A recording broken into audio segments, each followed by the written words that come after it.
Hallelujah. Thank you Jesus, thank you Jesus. ಯೇಸು ಎಂಬ ನಾಮ ಎಂಥ ಚಂದ ನಾಮ, ಎಲ್ಲ ಜಾತಿ ಜನಕ್ಕೂ ಬೇಕು ನಿಮ್ಮ ನಾಮ, ಎಲ್ಲ ಜಾತಿ ಜನಕ್ಕೂ ಬೇಕು ನಿಮ್ಮ ನಾಮ. ಯೇಸು ಎಂಬ ನಾಮ ಎಂಥ ಚಂದ ನಾಮ, ಎಲ್ಲ ಜಾತಿ ಜನಕ್ಕೂ ಬೇಕು ನಿಮ್ಮ ನಾಮ, ಎಲ್ಲ ಜಾತಿ ಜನಕ್ಕೂ ಬೇಕು ನಿಮ್ಮ ನಾಮ. ತಂದಾನೆ ತಂದಾನೆ ತಂದಿನ ತಂದಿನ ತಂದಾನೆ, ತಂದಾನೆ ತಂದಾನೆ ತಂದಿನ ತಂದಿನ ತಂದಾನೆ. ಯೇಸುವೇ ನಮಗೆ ಸತ್ಯ ಜೀವ ಮಾರ್ಗ, ಯೇಸುವೇ ನಮಗೆ ಸತ್ಯ ಜೀವ ಮಾರ್ಗ.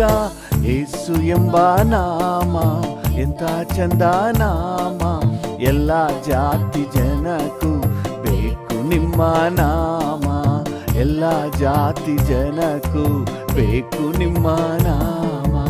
ಯೇಸು ಯೇಸು ಎಂದರೆ ನೀಗುತ್ತದೆ ತೊಂದರೆ, ಯೇಸು ಯೇಸು ಎಂದರೆ ನೀಗುತ್ತದೆ ತೊಂದರೆ. ಯೇಸುವೇ ನಮಗೆ ಸತ್ಯ ಜೀವ ಮಾರ್ಗ, ಯೇಸುವೇ ನಮಗೆ ಸತ್ಯ ಜೀವ ಮಾರ್ಗ. ಯೇಸು ಎಂಬ ನಾಮ ಎಂಥ ಚಂದ ನಾಮ, ಎಲ್ಲ ಜಾತಿ ಜನಕ್ಕೂ ಬೇಕು ನಿಮ್ಮ ನಾಮ, ಎಲ್ಲ ಜಾತಿ ಜನಕ್ಕೂ ಬೇಕು ನಿಮ್ಮ ನಾಮ. ಕಷ್ಟ ನಷ್ಟ ಬಂದರು ಕಾಯುವಂತ ನಾಮ, ಕಷ್ಟ ನಷ್ಟ ಬಂದರು ಕಾಯುವಂತ ನಾಮ. ಯೇಸುವೇ ನಮಗೆ ಸತ್ಯ ಜೀವ ಮಾರ್ಗ, ಯೇಸುವೇ ನಮಗೆ ಸತ್ಯ ಜೀವ ಮಾರ್ಗ. ಯೇಸು ಎಂಬ ನಾಮ ಎಂಥ ಚಂದ ನಾಮ, ಎಲ್ಲ ಜಾತಿ ಜನಕ್ಕೂ ಬೇಕು ನಿಮ್ಮ ನಾಮ, ಎಲ್ಲ ಜಾತಿ ಜನಕ್ಕೂ ಬೇಕು ನಿಮ್ಮ ನಾಮ. ದಾರಿ ತಪ್ಪಿದಾಗ ತೋರುವನು ಮಾರ್ಗ, ದಾರಿ ತಪ್ಪಿದಾಗ ತೋರುವನು ಮಾರ್ಗ. ಯೇಸುವೇ ನಮಗೆ ಸತ್ಯ ಜೀವ ಮಾರ್ಗ,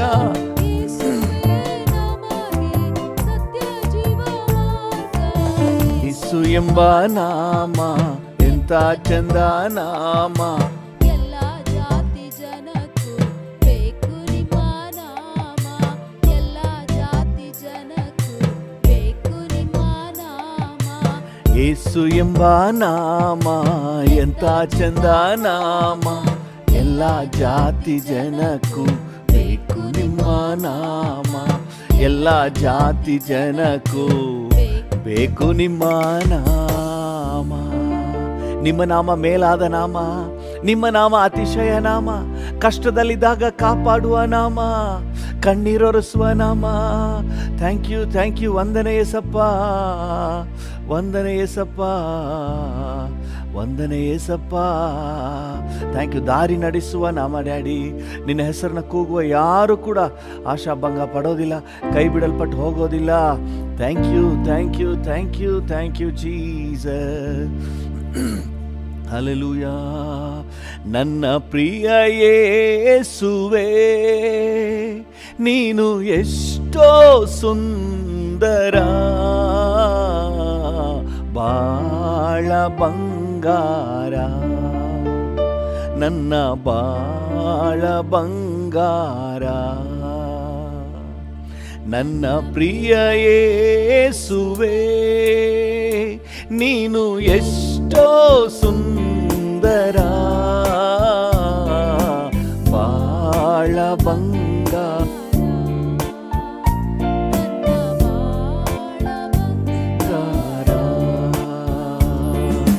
ನೀನಿರುವೆ ನನಗೆ ಭಯವೇ ಇಲ್ಲ, ನೀನಿರುವೆ ನನಗೆ ಸೋಲಿಲ್ಲ. ನಂಬಿಕೆಯಿಂದ ಅರಿಕೆ ಮಾಡುವ. ಹೌದು ಡ್ಯಾಡಿ, ನೀನಿರೋದ್ರಿಂದ ನಾನು ಯಾವ ವಿಷಯದಲ್ಲಿ ಟೆನ್ಷನ್ ಮಾಡ್ಕೊಂಡಿಲ್ಲ ಡ್ಯಾಡಿ. ನೀನಿರುವೆ ನನಗೆ ಸೋಲಿಲ್ಲ, ನನ್ನ ಪ್ರಿಯ ಯೇಸುವೇ, ಸುಂದರ ಬಾಳ ಬಂಗಾರ ನನ್ನ ಬಾಳ ಬಂಗಾರ. ಹಸಿರಾದ ಹುಲ್ಲಿನ ಗಾವಲಲ್ಲಿ ಹಸಿರಾದ ಹುಲ್ಲಿನ ಗಾವಲಲ್ಲಿ ಅನುದಿನವೂ ನನ್ನ ನಡೆಸುವೆನಿ ಅನುದಿನವೂ ನನ್ನ ನಡೆಸುವೆನಿ. ನೀನಿರುವೆ ನನಗೆ ಭಯವೇ ಇಲ್ಲ ನೀನಿರುವೆ ನನಗೆ ಸೋಲಿಲ್ಲ. ಹೌದು ಡ್ಯಾಡಿ, ನೀನಿರುವೆ ನನಗೆ ಭಯವೇ ಇಲ್ಲ ನೀನಿರುವೆ ನನಗೆ ಸೋಲಿಲ್ಲ. ನನ್ನ ಪ್ರಿಯ ಯೇಸುವೇ ನೀನು ಎಷ್ಟೋ ಸುಂದರ ಬಾಳ ಬಂಗಾರ ನನ್ನ ಬಾಳ ಬಂಗಾರ. ಆಸೆ ಆಕಾಂಕ್ಷೆ ಏನಿದ್ದರೂ ಆಸೆ ಆಕಾಂಕ್ಷೆ ಏನಿದ್ದರೂ ಅನುಗ್ರಹಿಸುವೆ ನೀ ಆನಂದದಿ. ಹೌದು ಡ್ಯಾಡಿ, ಅನುಗ್ರಹಿಸುವೆ ನೀ ಆನಂದದಿ. ನೀನಿರುವೆ ನನಗೆ ಭಯವೇ ಇಲ್ಲ ನೀನಿರುವೆ ನನಗೆ ಸೋಲಿಲ್ಲ. ನೀನಿರುವೆ ನನಗೆ ಭಯವೇ ಇಲ್ಲ ನೀನಿರುವೆ ನನಗೆ ಸೋಲಿಲ್ಲ. ನನ್ನ ಪ್ರಿಯ ಯೇಸುವೇ ನೀನು ಎಷ್ಟೋ ಸುಂದರ ಬಾಳ ಬಂಗಾರ ನನ್ನ ಬಾಳ ಬಂಗಾರ. ದಾರಿ ತಪ್ಪಿದಾಗ ಕರ ಹಿಡಿದು ಎಸ್ ಡ್ಯಾಡಿ ದಾರಿ ತಪ್ಪಿದಾಗ ಕರ ಹಿಡಿದು ತೋರುತ್ತಾ ಬರುವೆ ಸುಧಾರಿಯ ತೋರುತ್ತಾ ಬರುವೆ ಸುಧಾರಿಯ. ನೀನಿರುವೆ ನನಗೆ ಭಯವೇ ಇಲ್ಲ ನೀನಿರುವೆ ನನಗೆ ಸೋಲಿಲ್ಲ. ನೀನಿರುವೆ ನನಗೆ ಭಯವೇ ಇಲ್ಲ ನೀನಿರುವೆ ನನಗೆ ಸೋಲಿಲ್ಲ.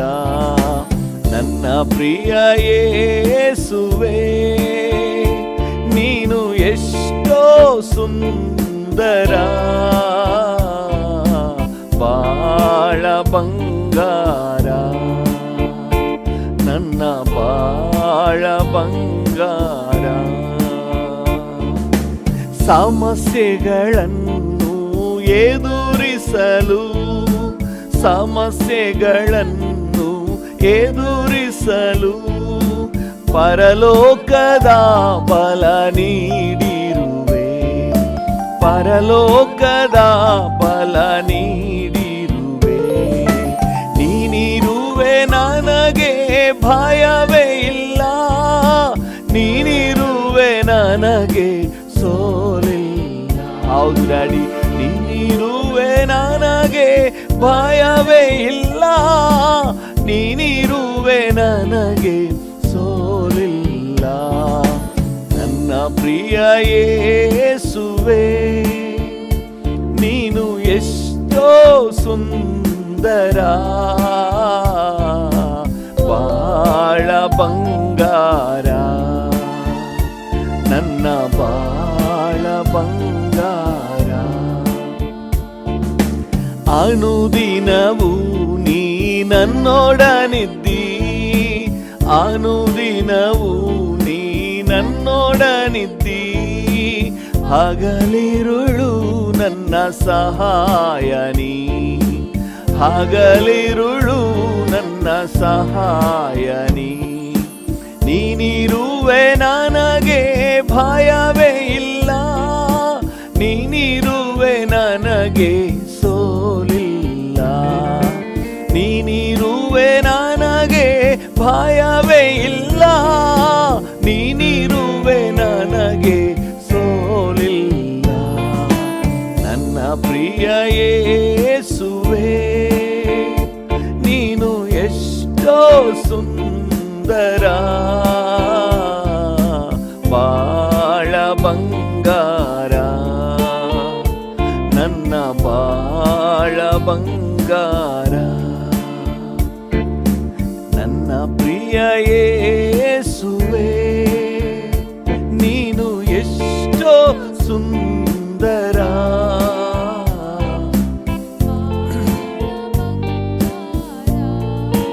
ಹೌದು ಡ್ಯಾಡಿ, ಹೌದಪ್ಪ, ನನ್ನ ಬಾಳ ಬಂಗಾರ. ಡ್ಯಾಡಿ ನೋಡಿ ಹೇಳೋಣ, ನೀನಿರುವೆ ನನಗೆ ಭಯವೇ ಇಲ್ಲ, ನೀನಿರುವೆ ನನಗೆ ಸೋಲಿಲ್ಲ. ನೀವಿರೋದ್ರಿಂದ ನನಗೆ ಸೋಲಿಲ್ಲ, ನೀನಿರುವೆ ನನಗೆ ಭಯವೇ ಇಲ್ಲ.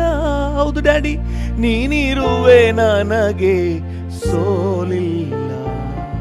ನೀವಿರೋದ್ರಿಂದ ಭಯ ಇಲ್ಲ, ನೀವಿರೋದ್ರಿಂದ ಚಿಂತೆ ಇಲ್ಲ, ನೀವಿರೋದ್ರಿಂದ ನನಗೆ ಭರವಸೆ ಉಂಟಪ್ಪ.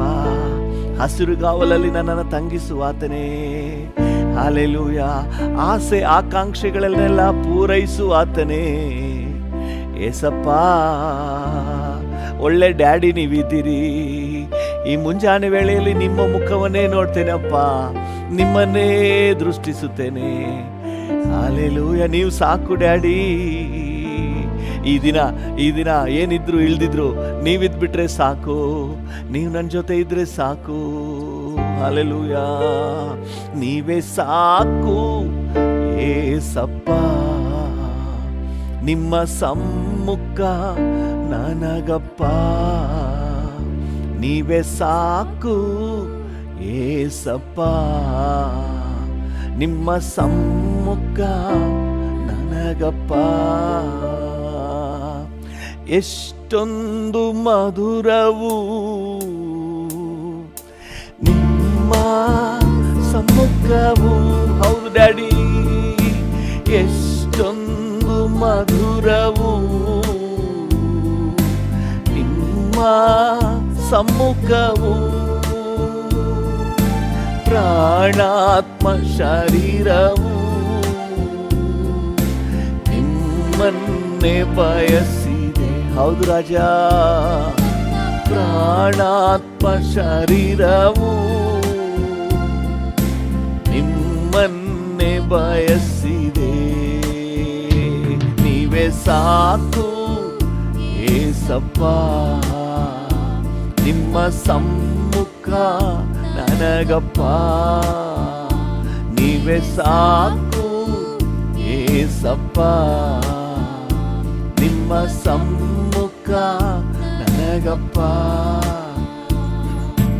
ಹೊಸ ಬಲ ನೀಡುವೆ, ಅಭಿಷೇಕ ಮಾಡುವೆ.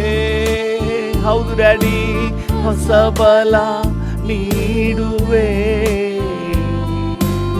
ಅಭಿಷೇಕ ಮಾಡುವೆ. ಫಲವುಳ್ಳ ಮರವಾಗಿ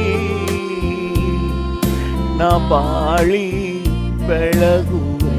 ಹೌದು, ಫಲವುಳ್ಳ ಮರವಾಗಿ ಬಾಳಿ ಬೆಳಗುವೆ. ಸಾಕು ಏಸಪ್ಪ, ನಿಮ್ಮ ಸಮ್ಮುಖ ನನಗಪ್ಪ. ನೀವೇ ಸಾಕು ಏಸಪ್ಪ,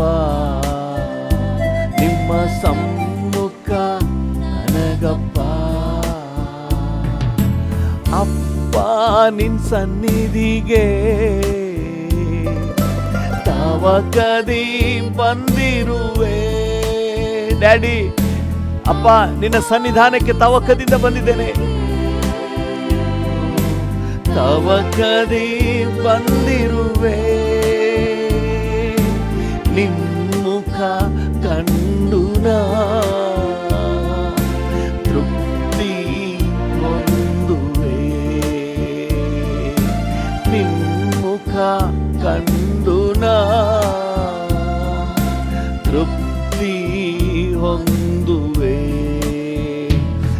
ನೀವೇ ಸಾಕು ಏಸಪ್ಪ, ನಿಮ್ಮ ಸಮ್ಮುಖ ನನಗಪ್ಪ. ನೀವೇ ಸಾಕು ಏಸಪ್ಪ, ನಿಮ್ಮ ಸಮ್ಮುಖ ನನಗಪ್ಪ. ಜೇನಿನ ರುಚಿಗಿಂತ ಸವಿಯಾದ ಭಾಗ್ಯವೇ ಅಪ್ಪ. ಬೇರೆ ಎಲ್ಲಿ ಹುಡುಕಿದ್ರು ಈ ಸೌಭಾಗ್ಯ ಸಿಗಲ್ಲ. ರುಚಿಗಿಂತ ಸೌಭಾಗ್ಯದ ಭಾಗ್ಯವೇ, ಹುಡುಕಿಯೂ ಸಿಗದಂತ ಏಕೈಕ ಐಶ್ವರ್ಯ, ಹುಡುಕಿಯೂ ಸಿಗದಂತ ಏಕೈಕ, ಬೇರೆಲ್ಲೂ ಸಿಗಲ್ಲ, ನಿನ್ನತ್ರ ಮಾತ್ರ ಈ ಸೌಭಾಗ್ಯ ಡ್ಯಾಡಿ. ಸಾಕು ಏಸಪ್ಪ, ನಿಮ್ಮ ಸಮ್ಮುಖ ನನಗಪ್ಪ. ನೀವೇ ಸಾಕು ಏಸಪ್ಪ, ನಿಮ್ಮ ಸಮ್ಮುಖ ನನಗಪ್ಪ. ನೀವೇ ಸಾಕು ಏಸಪ್ಪ,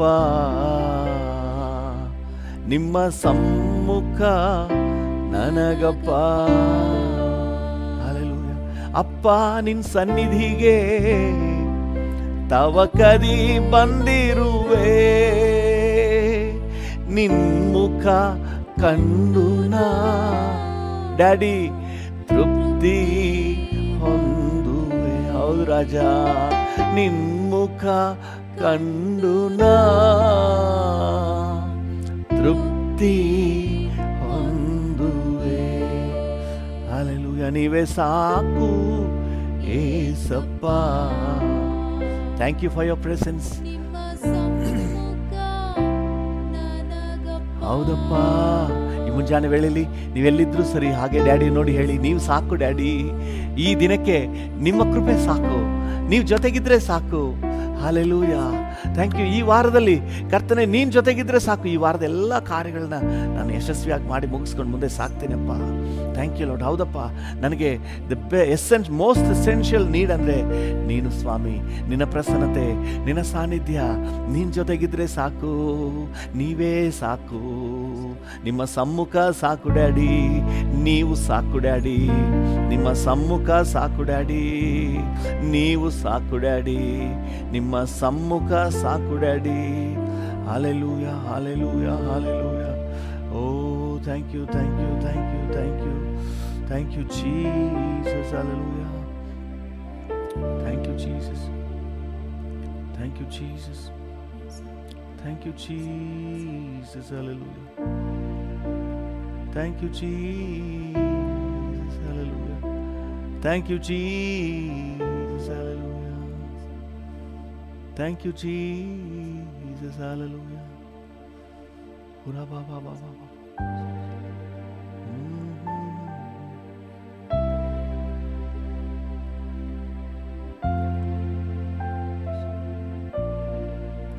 Thank you. ಭೂಮಿ ಆಕಾಶಗಳ ನಿರ್ಮಾಣಿಕನಾದ ದೇವರೇ, ಈ ಮುಂಜಾನೆ ವೇಳೆಗಾಗಿ ಸ್ತೋತ್ರ. ಕರ್ತನೇ, ನಿನ್ನ ಸನ್ನಿಧಾನಕ್ಕೆ ಬರುವ ಸೌಭಾಗ್ಯ ನಮಗೆ ಸಿಕ್ಕಿದೆಯಲ್ಲ, ಅದಕ್ಕಾಗಿ ವಂದನೆ. ಈ ಬೆಳಗಿನ ಸಮಯದಲ್ಲಿ ನಿನ್ನ ಸನ್ನಿಧಿಯನ್ನು ಸವಿಯುವ ಅವಕಾಶ ಸಿಕ್ಕಿದೆಯಲ್ಲ, ಥ್ಯಾಂಕ್ ಯು ಫಾದರ್ ಗಾಡ್. ನಿಮಗೆ ವಂದನೆ ಸ್ವಾಮಿ. Thank you. ನಿಮಗೆಲ್ಲ ಘನತೆ, ಗೌರವ, ಮಹಿಮೆ ಸಲ್ಲಿಸುತ್ತೇವೆ ಯೇಸುವಿನ ನಾಮದಲ್ಲಿ ತಂದೆ. Amen, amen, amen. ಹಲ್ಲೆಲೂಯಾ. ಕರ್ತನ ನಾಮಕ್ಕೆ ಸ್ತೋತ್ರವಾಗಲಿ. ಇವತ್ತಿನ ನಮ್ಮ ಪ್ರಾರ್ಥನೆಗೆ ಮತ್ತು ಧ್ಯಾನಕ್ಕೆ ಅನುಕೂಲ ಆಗುವಂತೆ ರೋಮಾಪುರದವರಿಗೆ ಪೌಲನು ಬರೆದ ಪತ್ರಿಕೆ 12ನೇ ಅಧ್ಯಾಯ, ಅದರಲ್ಲಿ 3ನೇ ವಾಕ್ಯವನ್ನು ಓದೋಣ. ರೋಮ 12. ರೋಮ 12:3. ದೇವರು ನನಗೆ ಕೃಪೆ ಮಾಡಿದ ಸೇವೆಯನ್ನು ನಡೆಸಿ ನಿಮ್ಮಲ್ಲಿ ಒಬ್ಬೊಬ್ಬನಿಗೂ ಹೇಳುವುದೇನೆಂದರೆ, ಯಾರೂ ತನ್ನ ಯೋಗ್ಯತೆಗೆ ಮೀರಿ ತನ್ನನ್ನು ಭಾವಿಸಿಕೊಳ್ಳದೆ, ದೇವರು ಒಬ್ಬೊಬ್ಬನಿಗೆ ಎಂತೆಂಥ ವಿಶ್ವಾಸ ಬಲವನ್ನು ಕೊಟ್ಟನೋ ಅದಕ್ಕೆ ತಕ್ಕ ಹಾಗೆ ಹ್ಮ್. ನ್ಯಾಯವಾದ ಅಭಿಪ್ರಾಯದಿಂದ ತನ್ನನ್ನು ಭಾವಿಸಿಕೊಳ್ಳಬೇಕು. ಆಮೇನ್. ಸಾಕು. ಯಾರು ತನ್ನ ಯೋಗ್ಯತೆಗೆ ಮೀರಿ ತನ್ನನ್ನು ಭಾವಿಸಿಕೊಳ್ಳದೆ ದೇವರು ಒಬ್ಬೊಬ್ಬನಿಗೆ ಎಂತೆಂಥ ವಿಶ್ವಾಸ ಬಲವನ್ನು ಕೊಟ್ಟನೋ ಅದಕ್ಕೆ ತಕ್ಕ ಹಾಗೆ ನ್ಯಾಯವಾದ ಅಭಿಪ್ರಾಯದಿಂದ ತನ್ನನ್ನು ಭಾವಿಸಿಕೊಳ್ಳಬೇಕು. ಕರ್ತನಾಮಕ್ಕೆ ಸ್ತೋತ್ರ. ಬಹಳ ಮುಖ್ಯವಾದ ವಿಚಾರ, ನಮ್ಮ ಜೀವನದೊಂದಿಗೆ ಡೀಲ್ ಮಾಡುವಂತಹ ವಿಚಾರ. ನಮ್ಮ ಜೀವಿತದಲ್ಲಿ ನಾವು ಬಹಳ ಗಮನದಲ್ಲಿ ಇಡಬೇಕಾದ ವಿಚಾರ. ನಾವು ಗಮನ ಹರಿಸಲಿಲ್ಲ ಅಂದರೆ ನಮ್ಮ ಜೀವನಕ್ಕೆ ಮಾರಕ್ಕಾಗ್ಬಿಡ್ತದೆ. ಅದೇನೆಂದರೆ ಪ್ರತಿಯೊಬ್ಬನು ತನ್ನ ಯೋಗ್ಯತೆಗೆ ಮೀರಿ ತನ್ನನ್ನು ಭಾವಿಸಿಕೊಳ್ಳಬಾರದು. ದೇವರು ಪ್ರತಿಯೊಬ್ಬರನ್ನು ಒಂದು ನಿರ್ದಿಷ್ಟ ಹಂತದಲ್ಲಿ ಆಶೀರ್ವಾದವಾಗಿ ಇಟ್ಟಿದೆ. ಯಾರು ಕೀಳಲ್ಲ, ಯಾರು ಮೇಲಲ್ಲ, ಪ್ರತಿಯೊಬ್ಬರನ್ನು ಅವರದೇ ಆದಂತಹ ಆಶೀರ್ವಾದದಲ್ಲಿ ಇಟ್ಟಿದ್ದಾನೆ. ಹಲ್ಲೆಲೂಯಾ. ನೀವು ಕೆಳಗಡೆ ಓದಿದ್ರೆ ಅನೇಕ ವಿಚಾರಗಳನ್ನು ಪೌಲನು ಪ್ರಸ್ತಾಪ ಮಾಡ್ತಾನೆ. ಅದನ್ನು ಹೇಳೋದಕ್ಕಿಂತ ಮುಂಚೆ ದೇಹದ ಅಂಗಾಂಗಗಳನ್ನು ಹೇಳ್ತಾನೆ. 4ನೇ ವಚನ ಹೇಳ್ತದೆ, ನಮಗೆ ಒಂದೇ ದೇಹದಲ್ಲಿ ಬಹಳ ಅಂಗಗಳಿರಲಾಗಿ ಆ ಎಲ್ಲ ಅಂಗಗಳಿಗೆ ಹೇಗೆ ಒಂದೇ ಕೆಲಸ ಇರುವುದಿಲ್ಲವೋ, ಎಲ್ಲ ಅಂಗಗಳಿಗೂ ಒಂದೇ ಕೆಲಸ ಇಲ್ಲ. ನಿಮ್ಮ ಥರನೇ ನಿಮ್ಮ ಕೆಲಸನೇ ಎಲ್ಲರೂ ಮಾಡೋಕ್ಕಾಗಲ್ಲ, ನನ್ನ ಕೆಲಸನೇ ಎಲ್ಲರೂ ಮಾಡೋಕ್ಕಾಗಲ್ಲ. ಒಂದೊಂದು ಅಂಗಕ್ಕೂ ಒಂದೊಂದು ಕೆಲಸ ಇದೆ. ಕೈಗೆ ಇರೋ ಕೆಲಸನ ಕಿವಿ ಮಾಡೋಕ್ಕಾಗಲ್ಲ, ಕಿವಿ ಮಾಡೋ ಕೆಲಸನ ಬಾಯಿ ಮಾಡೋಕ್ಕಾಗಲ್ಲ, ಬಾಯಿ ಮಾಡೋ ಕೆಲಸನ ಮೂಗು ಮಾಡೋಕ್ಕಾಗಲ್ಲ. ಕಿವಿ ಇದೆಯಲ್ಲ ಬಿಡು, ಬಾಯಿ ಇಲ್ಲ ಅಂದರೆ ಪರವಾಗಿಲ್ಲ ಅಂತ ನಾವು ಹೇಳೋಕ್ಕಾಗುತ್ತಾ? ಇದರಲ್ಲಿ ಕಿವಿಯಲ್ಲಿ ಊಟ ಮಾಡಲಿಕ್ಕಾಗುತ್ತಾ? ಆಗಲ್ಲ. ಪ್ರತಿಯೊಂದು ಯುನಿಕ್, ಅದರದೇ ಆದಂತಹ ಜವಾಬ್ದಾರಿಕೆ ಇದೆ. ಯಾರನ್ನು ಕೀಳಾಗಿ ನೆನೆಸಬೇಡಿ. ಯಾರಿಂದ ಇನ್ನೊಬ್ಬರಿಗಿಂತ ನಾನು ಶ್ರೇಷ್ಠ ಅಂತ ಯಾವ ರೀತಿಯಲ್ಲೂ ನಾವು ಎಣಿಸುವುದು ಒಳ್ಳೆಯದಲ್ಲ.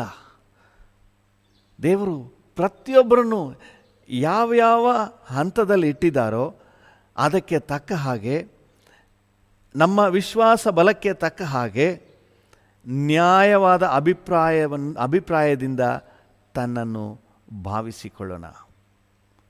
ಹಲ್ಲೆಲೂಯಾ. ದೇವರ ನಾಮಕ್ಕೆ ಸ್ತೋತ್ರವಾಗಲಿ. ಯಾರಾದರೂ ತನ್ನ ಸ್ಥಾನಕ್ಕೆ ಮೀರಿ ಏನಾದರೂ ಆಲೋಚನೆ ಮಾಡಿದ್ರೆ ಅವ್ರ ವಿಷಯದಲ್ಲಿ ವಾಕ್ಯ ಏನು ಹೇಳುತ್ತೆ ಗೊತ್ತಂದ್ರೆ, ಅವನು ತನ್ನನ್ನು ತಾನೇ ಮೋಸ ಮಾಡ್ಕೊಳ್ತಾ ಇದ್ದಾನಂತೆ. ಗಲಾತ್ಯ 6ನೇ ಅಧ್ಯಾಯ 3ನೇ ವಚನ ಹೇಳ್ತದೆ. ಗಲಾತ್ಯ 6:3.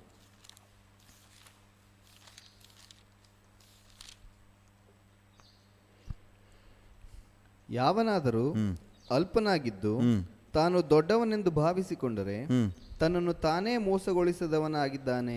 ತನ್ನನ್ನು ತಾನೇ ಮೋಸಗೊಳಿಸಿದವನಾಗಿದ್ದಾನೆ. ಯಾರಾದರೂ ತನ್ನ ಸ್ಥಾನಕ್ಕಿಂತ ಮೇಲೆ ಅಲ್ಪನಾಗಿದ್ದು ತಾನು ದೊಡ್ಡವನೆಂದು ಭಾವಿಸಿಕೊಂಡರೆ ತನ್ನನ್ನು ತಾನೇ ಮೋಸಗೊಳಿಸಿಕೊಳ್ಳುತ್ತಾನೆ. ಯಾಕಂದರೆ ಅವನಿಗೆ ಬರುವ ಇನ್ನು ಅನೇಕ ಸೌಲಭ್ಯಗಳು, ಅವನ ಅಭಿವೃದ್ಧಿಗೆ ಬೇಕಾದ ಎಷ್ಟೋ ವಿಚಾರಗಳನ್ನು ಅವನು ಕಳ್ಕೊಳ್ತಾನೆ. ತನ್ನನ್ನು ತಾನೇನೋ ಗ್ರೇಟ್ ಅಂತ ನೆನೆಸ್ಕೊಂಡ್ಬಿಟ್ರೆ ಆ ಸ್ಥಾನ ಇದ್ದರೆ ಓಕೆ. ವಾಕ್ಯ ಹೇಳ್ತದೆ, ಮೊದಲೇ ನಾವು ಓದ್ವಲ್ಲ, ನ್ಯಾಯಬದ್ಧವಾದ ಅಭಿಪ್ರಾಯದಿಂದ ತನ್ನನ್ನು ಭಾವಿಸಿಕೊಳ್ಳಿ. ತನ್ನ ಸ್ಥಾನ ದೇವರು ಎಲ್ಲಿ ಇಟ್ಟಿದ್ದಾನೆ, ಯಾವ ಒಂದು ಹಂತದಲ್ಲಿ ಇಟ್ಟಿದ್ದಾನೆ, ಅದಕ್ಕೆ ಮೇಲೆ ತಾನು ಯಾರೋ ಗ್ರೇಟ್, ಅವರೆಲ್ಲರಿಗಿಂತ ನಾನೇನು ವಿಶೇಷ ಅಂತ ಏನಾದರೂ ತನ್ನ ಮನಸ್ಸಿನೊಳಗೆ ಯಾರಿಗಾದರೂ ಬರೋದಾದರೆ ವಾಕ್ಯ ಹೇಳ್ತದೆ, ಅವನು ತನ್ನನ್ನು ತಾನೇ ಮೋಸ ಮಾಡಿಕೊಳ್ತಾ ಇದ್ದಾನೆ. ತನಗೆ ಸಿಕ್ಕುವಂತಹ ಮುಂದಿನ ಎಲ್ಲ ಅಭಿವೃದ್ಧಿಯನ್ನು, ಏಳಿಗೆಯನ್ನು ಅವನು ಮಿಸ್ ಮಾಡ್ಕೊಳ್ತಾ ಇದ್ದಾನೆ ಅಂತ ಹೇಳಿ ವಾಕ್ಯ ಹೇಳ್ತದೆ. ದೇವರ ನಾಮಕ್ಕೆ ಸ್ತೋತ್ರವಾಗಲಿ. ಇದು ಯೇಸು ಸ್ವಾಮಿಯ ಶಿಷ್ಯರಲ್ಲೂ ಸಹ ಈ ಭಾವನೆ ಇತ್ತು, ಬೇರೆಯವ್ರಿಗಿಂತ ನಾನು ಗ್ರೇಟು. ನೋಡಿ, ಕಚ್ಚಾಟನೇ ನಡೀತದೆ. ಮಾರ್ಕನ ಸುವಾರ್ತೆ 9ನೇ ಅಧ್ಯಾಯ 33ರಿಂದ 35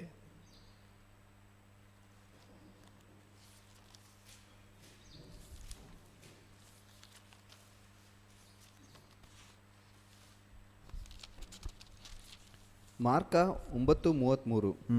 ಮತ್ತು ಅವರು ಕಪೆರ್ನೌಮಿಗೆ ಬಂದರು. ಅಲ್ಲಿ ಆತನು ಮನೆಯಲ್ಲಿದ್ದಾಗ, ನೀವು ದಾರಿಯಲ್ಲಿ ಏನು ಮಾತಾಡಿಕೊಳ್ಳುತ್ತಿದ್ದೀರಿ ಎಂದು ಶಿಷ್ಯರನ್ನು ಕೇಳಲು, ಯೇಸು ಡೀಲ್ ಮಾಡ್ತಾ ಇದ್ದಾರೆ. ಏನಪ್ಪ ಸಮಾಚಾರ, ಏನು ಮಾತಾಡ್ತಾ ಇದ್ರಿ ದಾರಿಯಲ್ಲಿ?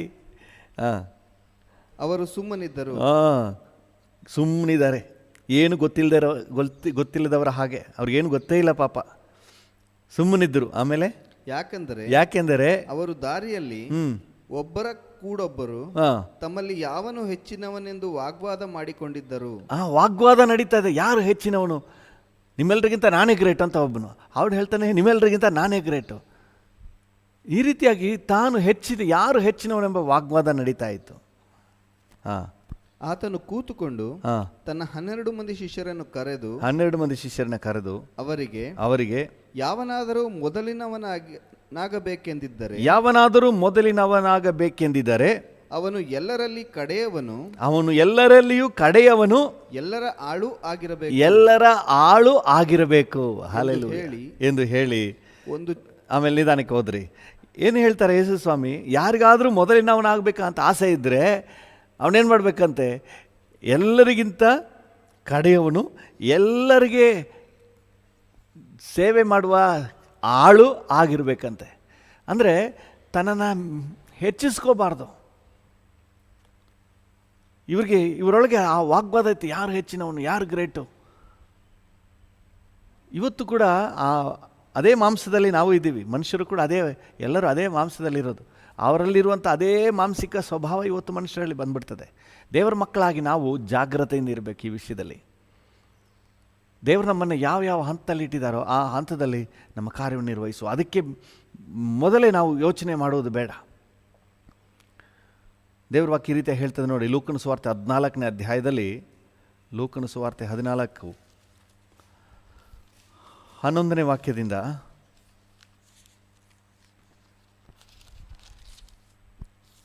ತನ್ನನ್ನು ಹೆಚ್ಚಿಸಿಕೊಳ್ಳುವ ಪ್ರತಿಯೊಬ್ಬನು ತಗ್ಗಿಸಲ್ಪಡುವನು, ತನ್ನನ್ನು ತಗ್ಗಿಸಿಕೊಳ್ಳುವವನು ಹೆಚ್ಚಿಸಲ್ಪಡುವನು ಅಂದನು. ಇದಕ್ಕೆ ನೋಡಿ ಯೇಸು ಸ್ವಾಮಿ ಒಂದು ಉದಾಹರಣೆ ಹೇಳ್ತಾ ಇದ್ದಾರೆ. 8ನೇ ವಚನದಿಂದ ಓದಿದ್ರೆ ಅಲ್ಲಿ ಒಂದು ಉದಾಹರಣೆ ಹೇಳ್ತಾ ಇದ್ದಾರೆ. ಪಂಕ್ತಿಯಲ್ಲಿ ಯಾವನಾದರೂ ನಿನ್ನನ್ನು ಮದುವೆ ಊಟಕ್ಕೆ ಕರೆದರೆ, ಕರೆಕ್ಟ್, ಪ್ರಜೆಯೊಳಗೆ ಮದುವೆ ಊಟಕ್ಕೆ ಕರೆದರೆ ಪಂಕ್ತಿಯೊಳಗೆ ಮೊದಲನೆಯ ಸ್ಥಾನದಲ್ಲಿ ಕೂತುಕೊಳ್ಳಬೇಡ. ಮೊದಲನೇ ಫ್ರಂಟ್ ಸೀಟ್ನಲ್ಲಿ ಕೂತ್ಕೋಬೇಡ. ಒಂದು ವೇಳೆ ನಿನಗಿಂತ ಮಾನವುಳ್ಳವನನ್ನು, ನಿನಗಿಂತ ಗೌರವ ಉಳ್ಳವರು ಯಾರಾದರೂ ಬಂದ್ರೆ ಅವನು ಕರೆದಿರಬಹುದು. ಮತ್ತು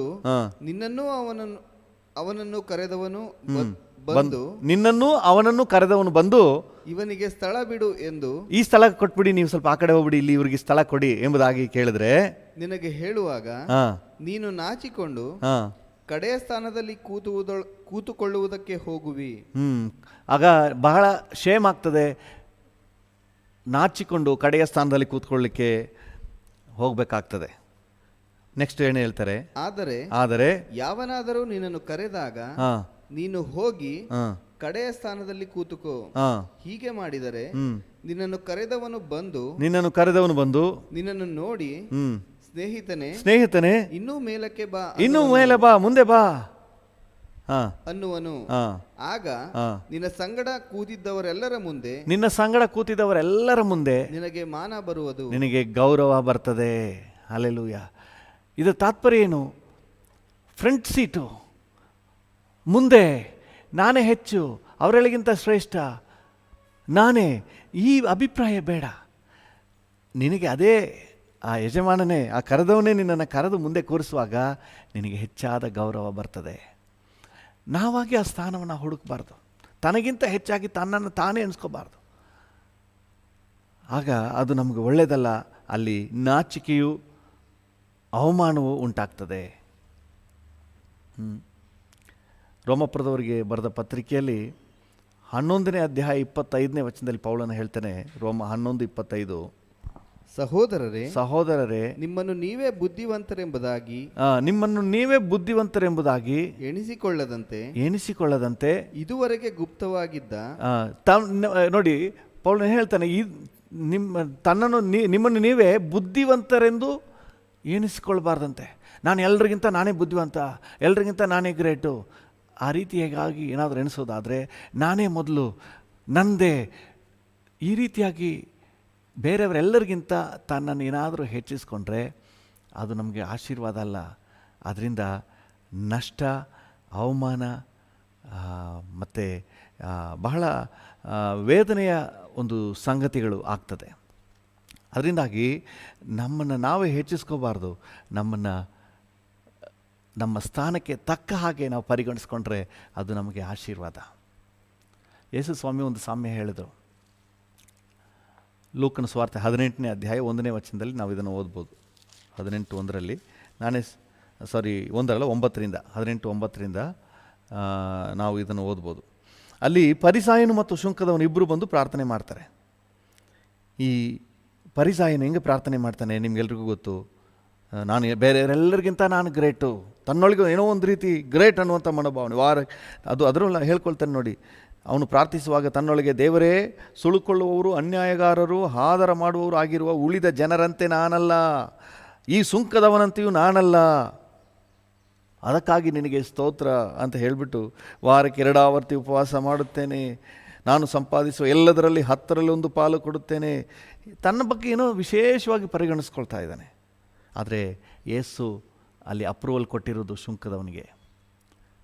ಹಲ್ಲೆಲೂಯಾ, ದೇವರ ನಾಮಕ್ಕೆ ಸ್ತೋತ್ರವಾಗಿ. ತನ್ನನ್ನು ತನ್ನ ಸ್ಥಾನಕ್ಕಿಂತ ಹೆಚ್ಚಾಗಿ ಯಾರಾದರೂ ಹೆಚ್ಚಿಸ್ಕೊಳ್ಳೋದಾದರೆ ಅದು ದೇವರ ಯೋಜನೆಯಲ್ಲಿ ಇಲ್ಲ. ನೋಡಿ, 2 ಕೊರಿಂಥ 12ನೇ ಅಧ್ಯಾಯ 6ನೇ ವಚನವನ್ನು ಓದಿ.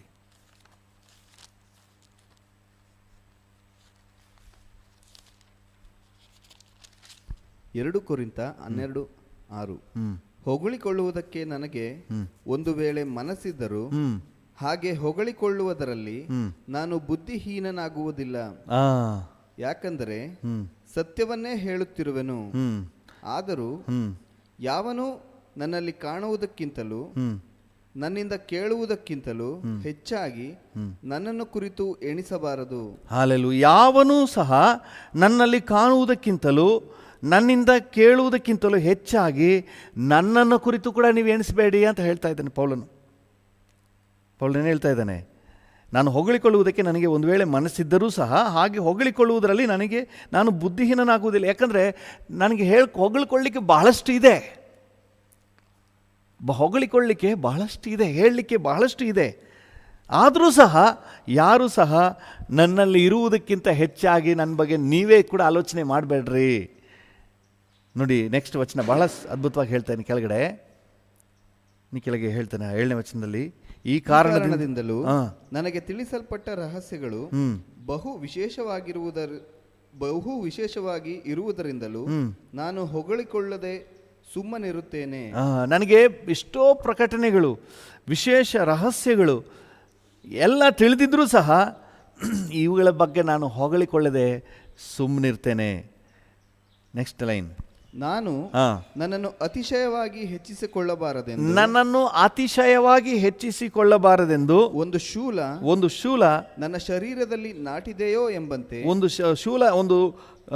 ಶೂಲ ನನ್ನ ಶರೀರದಲ್ಲಿ ನಾಟಿದೆಯೋ ಎಂಬಂತೆ ನನ್ನನ್ನು ಗುದ್ದುವುದಕ್ಕೆ ಸೈತಾನನ ದೂತರಲ್ಲಿ ಒಬ್ಬನು ನನ್ನ ಬಳಿಗೆ ಕಳುಹಿಸಲ್ಪಟ್ಟನು. ಅಂದ್ರೆ ಏನೋ ಒಂದು ಹಿಂಸೆ, ಒಂದು ಹೋರಾಟ ಅವನಿಗಿರುವುದನ್ನು ಅವನು ಹೇಳ್ತಾ ಇದ್ದಾನೆ. ನಾನು ನನ್ನನ್ನು ಹೆಚ್ಚಾಗಿ ಅತಿಶಯವಾಗಿ ಹೆಚ್ಚಿಸ್ಕೋಬಾರ್ದು ಅನ್ನೋದಕ್ಕಾಗಿ ನನ್ನಲ್ಲೂ ಕೂಡ ಒಂದು ಹೋರಾಟ ಇದೆ, ಒಂದು ಕಷ್ಟ ಇದೆ, ಒಂದು ಸಂಕಟ ಇದೆ. ಏನು ನೆಕ್ಸ್ಟ್ ಲೈನ್ ಏನು ಹೇಳ್ತಾನೆ? ನಾನು ಅತಿಶಯವಾಗಿ ಹೆಚ್ಚಿಸಿಕೊಳ್ಳಬಾರದೆಂತಲೇ. ಚೆನ್ನಾಗಿ ನೋಡಿ, ಪೌಲನ್ ಏನು ಹೇಳ್ತಾ ಇದ್ದಾನೆ? ನಾನು ಅತಿಶಯವಾಗಿ ನನ್ನನ್ನು ಹೆಚ್ಚಿಸಿಕೊಳ್ಳಬಾರದೆಂತಲೇ ಇದಾಯಿತು. ನೆಕ್ಸ್ಟ್ ಲೈನ್ ಹೇಳ್ತಾನೆ, ಇದು ನೀಗಬೇಕು, ಈ ಸಮಸ್ಯೆ ನೀಗಬೇಕು, ಈ ಪೀಡೆ ತೊಲಗಬೇಕು ಅಂತ ದೇವರ ಹತ್ರ ಪ್ರಾರ್ಥನೆ ಮಾಡಿದ್ರಂತೆ. 3 ಸಾರಿ ಪ್ರಾರ್ಥನೆ ಮಾಡಿದ್ರಂತೆ.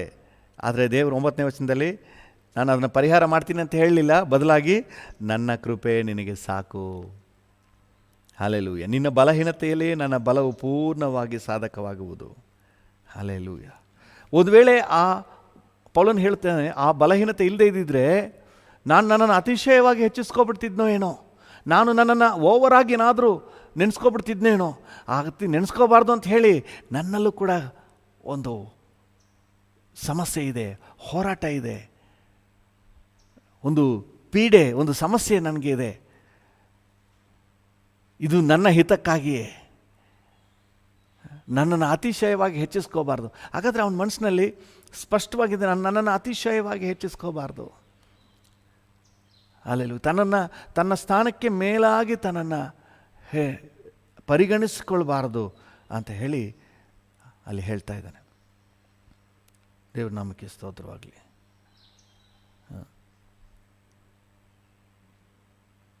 ಯೋಹನ 3 ಯೋಹನ 1ನೇ ಅಧ್ಯಾಯ 9ನೇ ವಚನದಲ್ಲಿ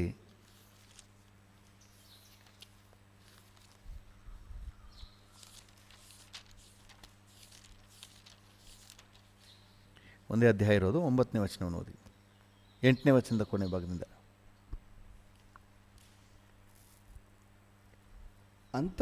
ಅಂಥವರನ್ನು ಸೇರಿಸಿಕೊಳ್ಳುವ ಹಂಗಿನಲ್ಲಿದ್ದೇವೆ.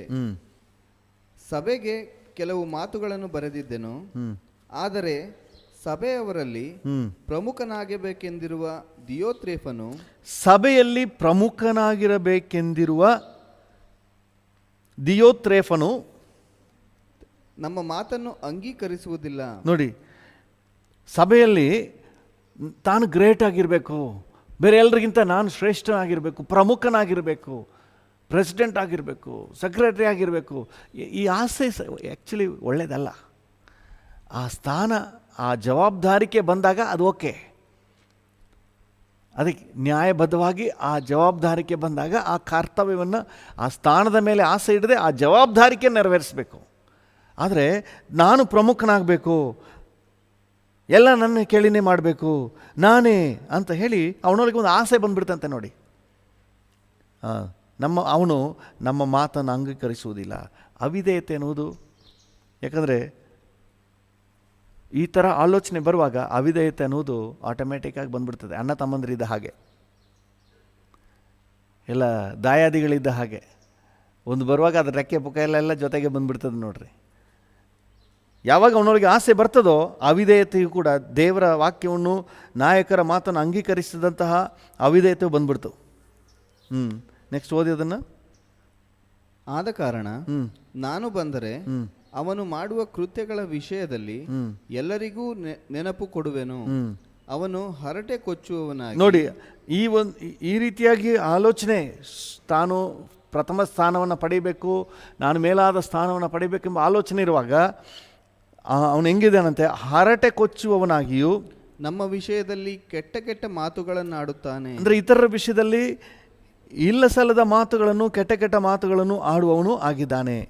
ಇವೂ ಸಾಲದೆ ತಾನು ಸಹೋದರರನ್ನು ಸೇರಿಸಿಕೊಳ್ಳಬೇಕೆಂದಿರುವವರಿಗೆ ಅಡ್ಡಿ ಮಾಡಿ ಅವರನ್ನು ಸಭೆಯೊಳಗಿಂದ ಬಹಿಷ್ಕರಿಸುತ್ತಾನೆ. ಅನೇಕರಿಗೆ ಅನೇಕರ ಆತ್ಮಿಕ ಜೀವಿತಕ್ಕೆ ಅಂಥವನು ಎಡರಾಗಿರ್ತಾನೆ. ಅವನ ಆಶೀರ್ವಾದ ಕಳ್ಕೊಳ್ಳೋದಲ್ಲದೆ ಅವನಿಂದ ಅನೇಕರಿಗೆ ಎಡರು ಉಂಟಾಗ್ತದೆ. ಅದರಿಂದ ಪ್ರಿಯರೇ, ನಾನು ಬೇರೆಯವ್ರಿಗಿಂತ ಶ್ರೇಷ್ಠ ಅನ್ನುವಂತಹ ಆಲೋಚನೆಯನ್ನು ಸಂಪೂರ್ಣವಾಗಿ ನಮ್ಮಿಂದ ತೆಗೆದುಹಾಕುವ. ನಾನು ಅನೇಕ ಉದಾಹರಣೆಗಳನ್ನ ಕೊಡಲಿಕ್ಕೆ ಸಾಧ್ಯ.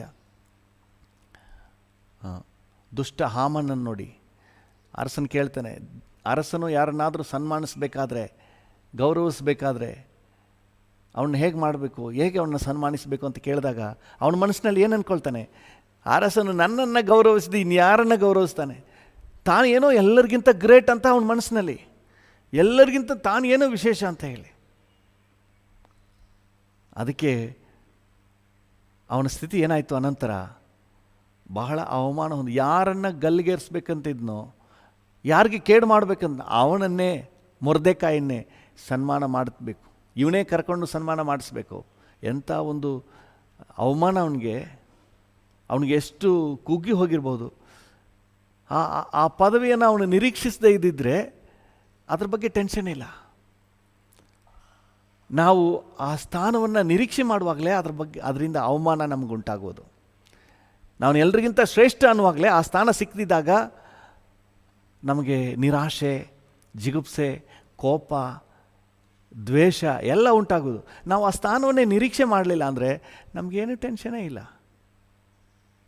ನಮಗೇನು ಅದ್ರ ಬಗ್ಗೆ ಯಾವುದೇ ವಿಧವಾದಂತಹ ನಾವು ಅಪ್ಸೆಟ್ ಆಗೋದಿಲ್ಲ.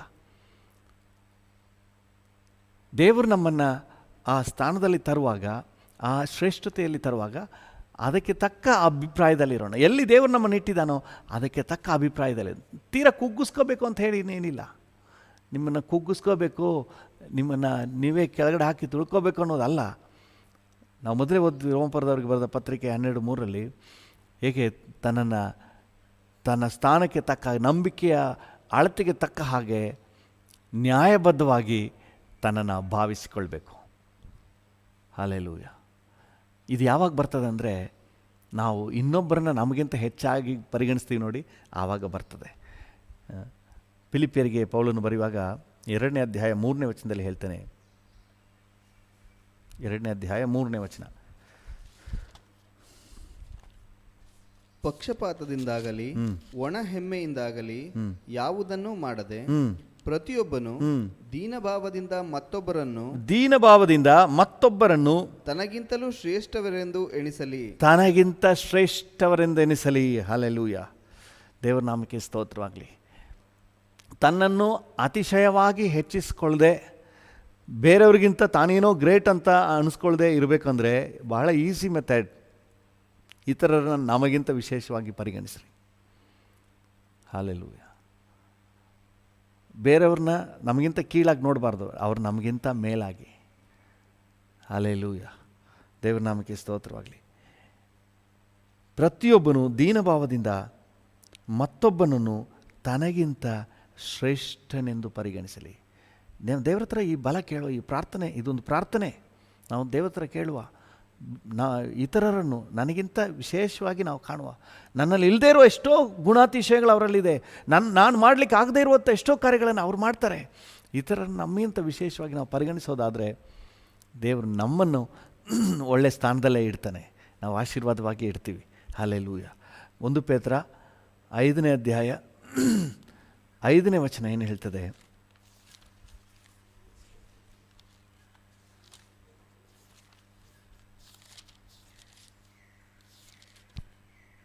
ಯೌವನಸ್ಥರೇ, ಅದೇ ರೀತಿಯಾಗಿ ಹಿರಿಯರಿಗೆ ಅಧೀನರಾಗಿರಿ. ನೀವೆಲ್ಲರೂ ದೀನ ಮನಸ್ಸೆಂಬ ವಸ್ತ್ರದಿಂದ ಸೊಂಟ ಕಟ್ಟಿಕೊಂಡು ಒಬ್ಬರಿಗೊಬ್ಬರು ಸೇವೆ ಮಾಡ್ರಿ. ಹಲ್ಲೆಲೂಯ. ದೀನ ಮನಸ್ಸನ್ನು, ಅವನಿಗಿಂತ ನಾನು ಶ್ರೇಷ್ಠ ಅಲ್ಲ, ನನ್ನ ಫ್ರೆಂಡ್ಗಿಂತ ನಮ್ಮವ್ರಿಗಿಂತ ಇನ್ನೊಬ್ರಿಗಿಂತ ನಾನು ಶ್ರೇಷ್ಠ ಅಂತ ಮನಸ್ಸು ಬರಬಾರ್ದು. ದೀನ ಮನಸ್ಸಿಂದ ಅವರಿಗೆ ಸೇವೆ ಮಾಡಲಿಕ್ಕೆ ನಾವು ಮುಂದಾಗುವ. ದೇವರು ನಿಮ್ಮನ್ನು ಮೇಲೆ ಕೆತ್ತಾರೆ. ಹಲ್ಲೆಲೂಯ. ಯೇಸು ಸ್ವಾಮಿ ಪಂಕ್ತಿಯ ವಿಷಯದಲ್ಲಿ ಹೇಳಿದ್ರಲ್ಲ, ನೀನು ಹಿಂದೆ ಕುಳಿತಿರುವಾಗ ನಿಮ್ಮನ್ನು ಕರೆದವನು ಬಂದು ಸ್ನೇಹಿತನೇ ಮುಂದೆ ಬಾ ಅಂತ ಕರೆದ್ರೆ ನಿಮ್ಗೆ ಎಷ್ಟು ಗೌರವ ಆಗ್ತದೆ. ಆ ರೀತಿಯಾಗಿ ದೇವರೇ ನಿಮ್ಮನ್ನು ತೆಗೆದು ಮುಂದಕ್ಕೆ ಇಡ್ತಾನೆ. ದೇವರ ನಾಮಕ್ಕೆ ಸ್ತೋತ್ರವಾಗಲಿ. ಸೊಂಟ ಕಟ್ಟಿಕೊಂಡು ಒಬ್ಬರಿಗೊಬ್ಬರು ಸೇವೆ ಮಾಡಿರಿ. ನಮಗಿಂತ ಇನ್ನೊಬ್ಬರನ್ನ ವಿಶೇಷವಾಗಿ ಪರಿಗಣಿಸಿ ಅವರಿಗೆ ಸೇವೆ ಮಾಡಲಿಕ್ಕೆ ನಮ್ಮ ಮನಸ್ಸನ್ನು ಸಿದ್ಧಪಡಿಸಿಕೊಳ್ಳುವ. ಮೊದಲನೇದಾಗಿ ಅವರನ್ನು ನಮಗಿಂತ ಶ್ರೇಷ್ಠವಾಗಿ ಪರಿಗಣಿಸುವ. ಎರಡನೇದಾಗಿ ನಾವು ಅವರಿಗೆ ಸೇವೆ ಮಾಡುವ ಮನೋಭಾವನೆಯನ್ನು ಧರಿಸಿಕೊಳ್ಳುವ. ಹಲ್ಲೆಲೂಯ. ನಿಜವಾಗ್ಲೂ ನಮ್ಮ ಜೀವಿತದಲ್ಲಿ ಇಂಥ ಒಂದು ಟ್ರಾನ್ಸ್ಫಾರ್ಮೇಷನ್ ಬರಲಿ. ಹಲ್ಲೆಲೂಯ. ಇನ್ನೊಂದು ವಚನವನ್ನು ಓದಿ, ರೋಮಪುರದವರಿಗೆ ಬರೆದ ಪತ್ರಿಕೆ 10ನೇ ಅಧ್ಯಾಯ 12ನೇ ಅಧ್ಯಾಯ 10ನೇ ವಚನ. ಕ್ರೈಸ್ತ ಸಹೋದರರು ಅಣ್ಣ ತಮ್ಮಂದಿರೆಂದು ಒಬ್ಬರನ್ನೊಬ್ಬರು ಪ್ರೀತಿಸಿರಿ. ಮಾನ ಮರ್ಯಾದೆಯನ್ನು ತೋರಿಸುವುದರಲ್ಲಿ ಒಬ್ಬರಿಗಿಂತ ಒಬ್ಬರು ಮುಂದಾಗಿರಿ. ಮಾನ ಮರ್ಯಾದೆಯನ್ನು ತೋರಿಸುವುದರಲ್ಲಿ ಒಬ್ಬರಿಗಿಂತ ಒಬ್ಬರು ಮುಂದಾಗಿರಿ. ಹಲ್ಲೆಲೂಯ. ದೇವರ ನಾಮಕ್ಕೆ ಸ್ತೋತ್ರವಾಗಲಿ. ಮತ್ತೊಬ್ಬರನ್ನು ತನಗಿಂತ ಶ್ರೇಷ್ಠವಾಗಿ ಪರಿಗಣಿಸುವ, ಮತ್ತೊಬ್ಬರಿಗೆ ನಾವು ಸೇವೆ ಮಾಡಲಿಕ್ಕೆ ಮುಂದಾಗುವ, ಇನ್ನೊಬ್ಬರನ್ನ ಮಾನ ಮರ್ಯಾದೆ ತೋರಿಸುವುದರಲ್ಲಿ ಇನ್ನೊಬ್ಬರಿಗಿಂತ ಮುಂಚೂಣಿಯಲ್ಲಿ ನಾವಿರುವ. ಹಲ್ಲೆಲೂಯ. ನಮಗೆ ಗೌರವ ಅವ್ರಿಗೆ ಕೊಡೋದಕ್ಕಿಂತ ಮುಂಚೆ ನಾವು ಅವರಿಗೆ ಗೌರವ ಕೊಡುವ. ಹಲ್ಲೆಲೂಯ. ದೇವರ ಯೋಜನೆಯಲ್ಲಿ ನಾವು ಬರೋಣ. ಒಂದು ನಿಮಿಷ ನಾವು ಪ್ರಾರ್ಥನೆ ಮಾಡೋಣ. ನಮಗೆ ದೇವರಿಗೆ ಕೃಪೆ ಕೊಡಲಿ. ಹಲ್ಲೆಲೂಯ. ತನ್ನನ್ನು ಯೋಗ್ಯತೆಗೆ ಮೀರಿ ಯಾರು ಭಾವಿಸ್ಕೋಬಾರ್ದು. ಹಲ್ಲೆಲೂಯ. ಕೃಪೆ ಕೊಡಪ್ಪ, ಎಲ್ಲ ದೇವ ಜನರಿಗೆ ಕೃಪೆ ಕೊಡಪ್ಪ. ತನ್ನ ಯೋಗ್ಯತೆಗೆ ಮೀರಿ ಯಾರು ಎಣಿಸ್ಕೋಬಾರ್ದು. ಇದು ಈ ರೀತಿ ಭಾವಿಸ್ಕೊಂಡ್ರೆ ಮೋಸ ಹೋಗ್ಬಿಡ್ತೀವಿ. ನಮಗೆ ನಾವೇ ಮೋಸ ಮಾಡ್ಕೊಳ್ತೀವಿ. ಯಾರು ಮೋಸ ಮಾಡ್ಕೋಬಾರ್ದಪ್ಪ. Thank you. ನನಗೆ ಕೃಪೆ ಕೊಡು. ನನಗೆ ನಾನೇ ಮೋಸ ಮಾಡ್ಕೋಬಾರ್ದು ಸ್ವಾಮಿ. ನನ್ನ ಸ್ಥಾನಕ್ಕೆ ಮೀರಿ ನನ್ನ ಬಗ್ಗೆ ನಾನು ಹೆಚ್ಚಾಗಿ ಪರಿಗಣಿಸ್ಬಿಡಬಾರ್ದು. ಯೋಗ್ಯತೆಗೆ ಮೀರಿ ನನ್ನನ್ನು ನಾನು ವಿಶೇಷವಾಗಿ ಪರಿಗಣಿಸ್ಬಿಡಬಾರ್ದು. ನನ್ನನ್ನು ಅತಿಶಯವಾಗಿ ಹೆಚ್ಚಿಸ್ಕೊಳ್ಬಾರ್ದು ಸ್ವಾಮಿ. ಬೇರೆಯವ್ರಿಗಿಂತ ನಾನೇನೋ ಗ್ರೇಟ್ ಅಂತ ನನ್ನ ಮನಸ್ಸಿನಲ್ಲಿ ಬಂದ್ಬಿಡಬಾರ್ದಪ್ಪ. ಒಬ್ಬೊಬ್ಬರು ಕೇಳಿ, ಕರ್ತನ ಹತ್ರ ಕೇಳಿ, ಅಪ್ಪ ಬೇರೆಯವ್ರಿಗಿಂತ ನಾನು ಗ್ರೇಟ್ ಅನ್ನುವ ರೀತಿ ಆಲೋಚನೆ ನನ್ನ ಮನಸ್ಸಿನಲ್ಲಿ ಬರಲೇಬಾರ್ದು. ಬೇರೆಯವ್ರಿಗಿಂತ ನಾನು ವಿಶೇಷ ಅನ್ನುವಂಥ ಅಭಿಪ್ರಾಯ ನನ್ನ ಆಲೋಚನೆಯಲ್ಲಿ ಬರಲೇಬಾರ್ದಪ್ಪ. Hallelujah Jesus. ಬೇರೆಯವ್ರಿಗಿಂತ ನಾನು ನೀತಿವಂತನು ಅಂತ ಆ ಫರಿಸಾಯನ ನೆನೆಸ್ನಲ್ಲ, ಆ ಥರ ಆಲೋಚನೆ ನನ್ನಲ್ಲಿ ಬರಬಾರ್ದು ಸ್ವಾಮಿ. ನನ್ನನ್ನು ನಾನೇ ಬುದ್ಧಿವಂತನು ಅಂತ ಅನಿಸ್ಕೋಬಾರ್ದು ಸ್ವಾಮಿ. ಬೇರೆಯವ್ರಿಗಿಂತ ನಾನು ಬುದ್ಧಿವಂತ ಅಂತ ಅನಿಸ್ಕೋಬಾರ್ದು ಸ್ವಾಮಿ. ಶಿಷ್ಯರು ಅವತ್ತು ಕಚ್ಚಾಡಿದ್ರಲ್ಲ, ಯಾರು ಹೆಚ್ಚಿನವನಂತ ಹೇಳಿ, ಆ ರೀತಿ ಬೇಡಪ್ಪ. ಜಬದಾಯನ ಮಕ್ಕಳ ತಾಯಿ ಬಂದು ತನ್ನ ಮಕ್ಕಳ ಕುರಿತಾಗಿ ಶ್ರೇಷ್ಠವಾದ ಸ್ಥಾನವನ್ನು ಆಸೆಪಟ್ಟು ಕೇಳ್ತಾ ಇದ್ಲಲ್ಲ, ಒಬ್ಬನು ಬಲಗಡೆ ಒಬ್ಬನು ಎಡಗಡೆ ಅಂತ ಹೇಳಿ. ಆ ರೀತಿ ಆಲೋಚನೆ ಬೇಡಪ್ಪ. ಅವ್ರಿಗೆ ಸಿಗಲಿ. ನನಗಿಂತ ಎಷ್ಟೋ ಒಳ್ಳೆಯವರು ಇದ್ದಾರೆ, ಅವ್ರಿಗೆ ಸಿಗಲಿ. ಹಲ್ಲೆಲೂಯಾ, ಥ್ಯಾಂಕ್ ಯು ಲಾರ್ಡ್. ಔತಣಕ್ಕೆ ಕರೆದಾಗ ಮುಂದ್ಗಡೆ ಸೀಟನ್ನು ಆಯ್ಕೆ ಮಾಡ್ಕೋಬೇಡಿ ಅಂತ ಹೇಳಿ ಕರ್ತನೇ ನಿನ್ನ ವಾಕ್ಯದಲ್ಲಿ ಸೂಚಿಸಿರುವ ಹಾಗೆ ಮೊದಲ ಸ್ಥಾನವನ್ನು ಆಸೆಪಟ್ಟು ಹೋಗಬಾರ್ದಪ್ಪ. ಸ್ಥಾನಮಾನ ಆಸೆಪಟ್ಟು ಹೋಗಬಾರ್ದು. ಘನತೆ ಗೌರವವನ್ನು ನಿರೀಕ್ಷೆ ಮಾಡ್ಕೊಂಡು ನಾವು ಹೋಗಬಾರ್ದು. ನಮಗೆ ಕಲಿಸಿಕೊಡು, ನಮಗೆ ಕೃಪೆ ಕೊಡು ಸ್ವಾಮಿ. ಅಂಥ ಆಲೋಚನೆಗಳನ್ನು ತೆಗೆದಾಕಪ್ಪ. ಘನತೆ ಅದಾಗಿ ಬರುವಾಗ ಅದು ನಮಗೆ ಗೌರವ, ನಿನಗೆ ಮಹಿಮೆ. ನಾವಾಗಿ ಆಸೆಪಟ್ಟು ಹೋದಾಗ, ಅದು ಸಿಗದೆ ಹೋದಾಗ ನಮಗೆ ಅವಮಾನ, ನಾವು ನಾಚಿಕೆಗೆ ಒಳಗಾಗ್ತೀವಿ ಅಂತ ವಾಕ್ಯ ಹೇಳ್ತದೆ. ಈ ಸ್ಥಳವನ್ನು ಅವರಿಗೆ ಕೊಡು, ನೀವು ಹಿಂದಕ್ಕೆ ಹೋಗಿ ಕೂತ್ಕೊಳ್ಳಿ ಅಂತ ಹೇಳಿದಾಗ ಅವನಿಗೆ ನಾಚಿಕೆ ಉಂಟಾಗ್ತದೆ. ಅಪ್ಪ, ಅಂತಹ ಒಂದು ಅವಮಾನಕ್ಕೆ ನಾವು ಗುರಿಯಾಗೋದು ಬೇಡಪ್ಪ. ಅವಮಾನಕ್ಕೆ ಗುರಿಯಾಗೋದು ಬೇಡ. ಹಾಮಾನನು ಎಂತಹ ಅವಮಾನಕ್ಕೆ ಗುರಿಯಾದನು. ಅವನೊಳಗೆ ಎಂತಹ ಒಂದು ಕಷ್ಟ, ಸನ್ನಿವೇಶವನ್ನು ನಿಭಾಯಿಸಲಿಕ್ಕೆ ಅವನಿಗೆಷ್ಟು ಕಷ್ಟ. ಯಾಕಂದರೆ ಅವನ ನಿರೀಕ್ಷೆನೇ ಬೇರೆ. ನಮ್ಮಲ್ಲಿ ಕರ್ತನೆ ಆ ರೀತಿಯಾಗಿ ಸ್ಥಾನಮಾನದ ನಿರೀಕ್ಷೆ, ಶ್ರೇಷ್ಠತೆಯ ನಿರೀಕ್ಷೆ ಬೇಡಪ್ಪ. ಅದಾಗಿ ಸಿಕ್ಕಿದಾಗ ಅದು ಗೌರವ, ಅದು ಆಶೀರ್ವಾದ. ನಮ್ಮ ಕರ್ತವ್ಯಕ್ಕೆ, ನಮ್ಮ ಜವಾಬ್ದಾರಿಕೆಗೆ, ನಾವು ನಿರ್ವಹಿಸುವ ಕಾರ್ಯಕ್ಕೆ ಸಿಕ್ಕುವ ಫಲವಾಗಿ ಸ್ಥಾನಮಾನಗಳು ಸಿಕ್ಕಿದಾಗ ಅದು ನಮಗೆ ಗೌರವ, ಅದು ನಮಗೆ ಆಶೀರ್ವಾದ. ಆ ರೀತಿಯಲ್ಲಿ ನಾವು ಮುಂದುವರಿಲಿಕ್ಕೆ ಸಹಾಯ ನೀಡು. ನಾವಾಗಿ ಸ್ಥಾನಮಾನ ಹುಡುಕೊಂಡು ಹೋಗಬಾರ್ದು ಸ್ವಾಮಿ. ನನಗೆ ಈ ಸ್ಥಾನ ಸಿಗಬೇಕು, ಈ ಪದವಿ ಸಿಗಬೇಕು ಅಂತ ಹೇಳಿ ಸ್ಥಾನಮಾನವನ್ನು ಹುಡುಕಬಾರ್ದಪ್ಪ. ಅಂಥ ಆಲೋಚನೆಗಳನ್ನು ನನ್ನಿಂದ ಸಂಪೂರ್ಣ ತೆಗೆದಾಕು. ನನ್ನ ಜೊತೆ ಸೇರಿ ಯಾರೆಲ್ಲ ಪ್ರಾರ್ಥನೆ ಮಾಡ್ತಾ ಇದ್ದಾರೋ ಪ್ರತಿಯೊಬ್ಬರೊಳಗಿಂದ ತೆಗೆದಾಕು ಸ್ವಾಮಿ. ಕರ್ತನೆ, ಅದು ಮಾತ್ರ ಅಲ್ಲ, ನಮ್ಮ ರಾಜ್ಯದಾದ್ಯಂತ, ನಮ್ಮ ದೇಶದಾದ್ಯಂತ ಎಲ್ಲ ದೇವ ಜನರಿಗೆ ಕರ್ತನೆ ಈ ದೀನ ಭಾವವನ್ನು ಕೊಡು ಸ್ವಾಮಿ. ಬೇರೆಯವರಿಗಿಂತ ನಾನು ಶ್ರೇಷ್ಠ ಅನ್ನುವಂಥ ಆಲೋಚನೆ ಎಲ್ಲವನ್ನ ನೀನು ತೆಗೆದಾಕ್ಬಿಡು ಸ್ವಾಮಿ. ಯಾರಲ್ಲೂ ಬೇಡಪ್ಪ. ಬದಲಾಗಿ ಕರ್ತನೆ, ನಿನ್ನ ವಾಕ್ಯದಲ್ಲಿ ನಾವು ಫಿಲಿಪಿಯರಿಗೆ ಬರೆದ ಪತ್ರಿಕೆಯಲ್ಲಿ ಓದುವ ಹಾಗೆ ಇತರರನ್ನು ತನಗಿಂತ ಶ್ರೇಷ್ಠವಾಗಿ ಪರಿಗಣಿಸಲು ನಮಗೆ ಕಲಿಸಿಕೊಡಿ, ನಮಗೆ ಕೃಪೆ ಕೊಡಿ ಸ್ವಾಮಿ. ಕರ್ತನೆ, ಬೇರೆಯವರನ್ನು ನಮಗಿಂತ ಮೇಲಾಗಿ ವಿಶೇಷವಾಗಿ ನಾವು ಪರಿಗಣಿಸಲಿಕ್ಕೆ ನಮಗೆ ಕೃಪೆ ಕೊಡಪ್ಪ. ಇದು ಬಹಳ ಕಷ್ಟದ ಕೆಲಸ, ಆದರೆ ನಮಗೆ ನಿನ್ನ ಕೃಪೆ ಬೇಕು ಸ್ವಾಮಿ. ಇದೇ ಆಲೋಚನೆ ನಿನ್ನಲ್ಲಿದ್ದಂತಹ ಇದೇ ಮನಸ್ಸು, ಕ್ರಿಸ್ತ ಯೇಸುವಿನಲ್ಲಿದ್ದಂತಹ ಅದೇ ಮನಸ್ಸು ನಮ್ಮಲ್ಲಿಯೂ ಬರಲಿ ಸ್ವಾಮಿ. ನಮ್ಮಲ್ಲಿಯೂ ಬರಲಿ, ಇದೇ ಮನಸ್ಸು ನಮ್ಮಲ್ಲಿಯೂ ಬರಲಿ ಡ್ಯಾಡಿ. ಥ್ಯಾಂಕ್ ಯು, ಕೃಪೆ ನೀಡಪ್ಪ. Thank you Jesus. ಹಲ್ಲೆಲೂಯಾ. ಅದೇ ದೀನ ಮನಸ್ಸಿನಿಂದ ಒಬ್ಬರಿಗೊಬ್ಬರು ಸೇವೆ ಮಾಡ್ರಿ ಅಂತ ಹೇಳಿ ಪೇತ್ರನ ಪತ್ರಿಕೆಯಲ್ಲಿ ಓದ್ತೀವಲ್ಲ. ಕರ್ತನೆ, ನಾವು ಇನ್ನೊಬ್ಬರಿಗಿಂತ ಶ್ರೇಷ್ಠ ಏನಲ್ಲ, ಇನ್ನೊಬ್ಬರ ಸೇವೆಗೆ ಕರ್ತನೆ ನಾವು ಮುಂದಾಗಲು ನಮಗೆ ಕೃಪೆ ಕೊಡು ಸ್ವಾಮಿ. ನಾನು ಯಾಕೆ ಅವನಿಗೆ ಮಾಡಬೇಕು, ಅವಳಿಗಾಕೆ ನಾನು ಮಾಡಬೇಕು, ಅವಳಿಗಿಂತ ನಾನೇನು ಕಡಿಮೆನಾ ಎಂಬುದಾಗಿ ಆಲೋಚನೆ ಬೇಡಪ್ಪ. ನಾವು ಇನ್ನೊಬ್ಬರ ಸೇವೆಗೆ ಕರ್ತನೆ ಸಂತೋಷದಿಂದ ಮುಂದಾಗಲು ಕೃಪೆ ಕೊಡು ಸ್ವಾಮಿ. Thank you. ಇನ್ನೊಬ್ಬರನ್ನ ವಿಶೇಷವಾಗಿ ಪರಿಗಣಿಸುವುದು ಮಾತ್ರವಲ್ಲದೆ ಇನ್ನೊಬ್ಬರ ಸೇವೆಗೆ ನಾವು ಮುಂದಾಗಲು ನಮಗೆ ಕೃಪೆ ಕೊಡಪ್ಪ. Thank you Jesus. Thank you Jesus. Hallelujah. ಮಾನ ಮರ್ಯಾದೆ ತೋರಿಸುವುದರಲ್ಲಿ ಒಬ್ಬರಿಗಿಂತ ಒಬ್ಬರು ಮುಂದಾಗಿರಿ ಅಂತ ನಿನ್ನ ವಾಕ್ಯ ಹೇಳ್ತದಲ್ಲ. ಬೇರೆಯವ್ರಿಗಿಂತ ನಾವು ಈ ವಿಷಯದಲ್ಲಿ ಇನ್ನೊಬ್ಬರನ್ನ ಹೆಚ್ಚಾಗಿ ವಿಶೇಷವಾಗಿ ಕಾಣುವುದರಲ್ಲಿ ಬೇರೆಯವರಿಗಿಂತ ನಾವು ಮುಂಚೂಣಿಯಲ್ಲಿರಲಿಕ್ಕೆ ನಮಗೆ ಕೃಪೆ ಕೊಡಿ. ಹಲ್ಲೆಲೂಯಾ. ನಮ್ಮೊಬ್ಬೊಬ್ಬರನ್ನ ಆಶೀರ್ವದಿಸಿ, ನಮ್ಮ ರಾಜ್ಯದಲ್ಲಿರುವ ಎಲ್ಲ ದೇವಜನರನ್ನು ಆಶೀರ್ವದಿಸಿ, ನಮ್ಮ ದೇಶದಲ್ಲಿರುವ ಎಲ್ಲ ದೇವಜನರನ್ನು ಈ ಒಂದು ಸುಗುಣದಿಂದ ನೀವು ಆಶೀರ್ವದಿಸಿ. ವಿಶೇಷವಾಗಿ ನನ್ನನ್ನು ಆಶೀರ್ವದಿಸಿ, ನನ್ನ ಜೊತೆ ಸೇರಿ ಪ್ರಾರ್ಥನೆ ಮಾಡ್ತಿರೋ ಪ್ರತಿಯೊಬ್ಬರಿಗೂ ಈ ಒಳ್ಳೆ ಕ್ಯಾರೆಕ್ಟರ್ನ ಕೊಡಪ್ಪ. Thank you lord. ನೀವು ಆಶೀರ್ವದಿಸಿ ನಡೆಸಿ.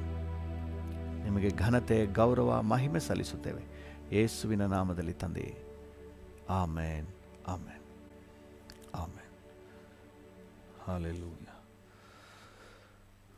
ನಮ್ಮ ಕರ್ನಾಟಕ ರಾಜ್ಯಕ್ಕಾಗಿ ನಾವು ಪ್ರಾರ್ಥನೆ ಮಾಡುವ. ಈಗಾಗಲೇ ನಾವು ಪ್ರಾರ್ಥನೆ ಮಾಡ್ತಾ ಇದ್ದೀವಿ. ಇವತ್ತು 12ನೇ ತಾರೀಕು ಏಪ್ರಿಲ್ 12, ದಕ್ಷಿಣ ಉಡುಪಿ ಜಿಲ್ಲೆಯ ಕಾರ್ಕಳ. ನಿನ್ನೆ ನಾವು ಪ್ರಾರ್ಥನೆ ಮಾಡಿರಲಿಲ್ಲಲ್ಲ. ನಿನ್ನೆ ಉಡುಪಿ ಜಿಲ್ಲೆಯ ಉಡುಪಿ ತಾಲೂಕು ಮತ್ತು ಇವತ್ತು ಉಡುಪಿ ಜಿಲ್ಲೆಯ ಕಾರ್ಕಳ ತಾಲೂಕು. ಉಡುಪಿ ಜಿಲ್ಲೆಯಲ್ಲಿ ಉಡುಪಿ ತಾಲೂಕಿನಲ್ಲಿ 86 ಗ್ರಾಮಗಳಿವೆ, 16 ಪಟ್ಟಣಗಳಿವೆ ಎಂಬುದಾಗಿ ಅಂಕಿಅಂಶ ಹೇಳ್ತದೆ. 86 ಗ್ರಾಮಗಳು ಉಡುಪಿ ತಾಲೂಕಿನಲ್ಲಿ. ಹಾಗೆ ಕಾರ್ಕಳ ತಾಲೂಕಿನಲ್ಲಿ, ಉಡುಪಿ ಜಿಲ್ಲೆಯ ಕಾರ್ಕಳ ತಾಲೂಕಿನಲ್ಲಿ 49 ಗ್ರಾಮಗಳು, 2 ಪಟ್ಟಣಗಳಿವೆ ಎಂಬುದಾಗಿ ಅಂಕಿಅಂಶ ಹೇಳ್ತದೆ. ಹಾಲೆಲೂಯ. ಒಂದು ನಿಮಿಷ ನಾವು ಪ್ರಾರ್ಥನೆ ಮಾಡುವ ಉಡುಪಿ ತಾಲೂಕಿಗಾಗಿ ಮತ್ತು ಕಾರ್ಕಳ ತಾಲೂಕಿಗಾಗಿ. ಕೃಪೆಯಲ್ಲಿ ಐಶ್ವರ್ಯ ಭರಿತನಾದ ದೇವರೇ, ಉಡುಪಿ ಜಿಲ್ಲೆಗಾಗಿ ನಿನ್ನ ಸನ್ನಿಧಾನದಲ್ಲಿ ಬೇಡಿಕೊಳ್ಳುತ್ತೇವೆ. ಉಡುಪಿ ಜಿಲ್ಲೆಯ ಉಡುಪಿ ತಾಲೂಕು ಮತ್ತು ಕಾರ್ಕಳ ತಾಲೂಕು, 2 ತಾಲೂಕುಗಳನ್ನು ನಿನ್ನ ಜವಾಬ್ದಾರಿಗೆ ಒಪ್ಪಿಸ್ತೇವೆ ಸ್ವಾಮಿ. ಈ 2 ತಾಲೂಕುಗಳಿರುವ ಎಲ್ಲ ಜನಸಾಮಾನ್ಯರನ್ನೇ ನೀನು ಆಶೀರ್ವದಿಸು ಕರ್ತನೆ. ಎಲ್ಲರಿಗೂ ನಿನ್ನ ಕೃಪೆ ಉಂಟಾಗಲಿ, ಆರ್ಥಿಕ ಅಭಿವೃದ್ಧಿ ಉಂಟಾಗಲಿ, ಬಿಸ್ನೆಸ್ ಪೀಪಲ್ ಅಭಿವೃದ್ಧಿಯನ್ನು ಕಾಣಲಿ ಸ್ವಾಮಿ. Thank you Lord. ಕರ್ತನೆ, ಮೀನುಗಾರರು ಕರ್ತನೆ ಅಭಿವೃದ್ಧಿಯನ್ನು ಕಾಣಲಿ, ಬೆಸ್ತರು ಅಭಿವೃದ್ಧಿಯನ್ನು ಕಾಣಲಿ. Thank you Jesus. ಕರ್ತನೆ, ನಿನ್ನ ಕೃಪೆ ಕರ್ತನೆ, ಮೀನು ಹಿಡಿಯುವ ಪ್ರತಿಯೊಬ್ಬರಿಗೂ, ಮೀನು ಬಿಸ್ನೆಸ್ನಲ್ಲಿ ತೊಡಗಿಸ್ಕೊಂಡು ಮಾರಾಟ ಮಾಡುವವರು, ಹಿಡಿಯುವವರು ಎಲ್ಲರಿಗೂ ನಿನ್ನ ಕೃಪೆ ಉಂಟಾಗಲಿ. Thank you lord. ಅದು ಮಾತ್ರ ಅಲ್ಲ ಕರ್ತನೆ, ಈ ಥರ ಎಲ್ಲ ಬಿಸ್ನೆಸ್ ಮಾಡುವಂಥ ಎಲ್ಲ ಜನರಿಗೂ ಕೂಡ ನಿನ್ನ ಕೃಪೆ ಉಂಟಾಗಲಿ ಸ್ವಾಮಿ. Thank you. ಎಲ್ಲ ವಿದ್ಯಾರ್ಥಿಗಳನ್ನು ಆಶೀರ್ವದಿಸು, ಎಲ್ಲ ಕುಟುಂಬಗಳನ್ನು ಆಶೀರ್ವದಿಸು, ಜನಪ್ರತಿನಿಧಿಗಳನ್ನು ಆಶೀರ್ವದಿಸು. ಹಾಲೆಲೂಯ. ದೇವರೇ ನಿನಗೆ ಸ್ತೋತ್ರಪ್ಪ. Thank you. ಎಲ್ಲ ಅಧಿಕಾರಿಗಳನ್ನು ಆಶೀರ್ವದಿಸಪ್ಪ. ವಿಶೇಷವಾಗಿ ಎಲ್ಲರಿಗೂ ರಕ್ಷಣಾ ಅನುಭವ ಸಿಗಬೇಕು ಅಂತ ನಾವು ಬೇಡಿಕೊಳ್ತೇವೆ. ಸಾಧಾರಣ ಪ್ರಜೆಯಿಂದ ಹಿಡಿದು ಉನ್ನತ ಅಧಿಕಾರಿವರೆಗೆ, ಉಡುಪಿ ತಾಲೂಕಿನಲ್ಲೂ ಕಾರ್ಕಳ ತಾಲೂಕಿನಲ್ಲೂ ಎಲ್ಲ ಜನಸಾಮಾನ್ಯರಿಗೂ ಸಹ ಪಾಪ ಕ್ಷಮಾಪಣೆ, ರಕ್ಷಣೆ, ನಿತ್ಯ ಜೀವದ ನಿರೀಕ್ಷೆ ಈ ಅನುಭವಗಳಾಗಲಿ ಸ್ವಾಮಿ.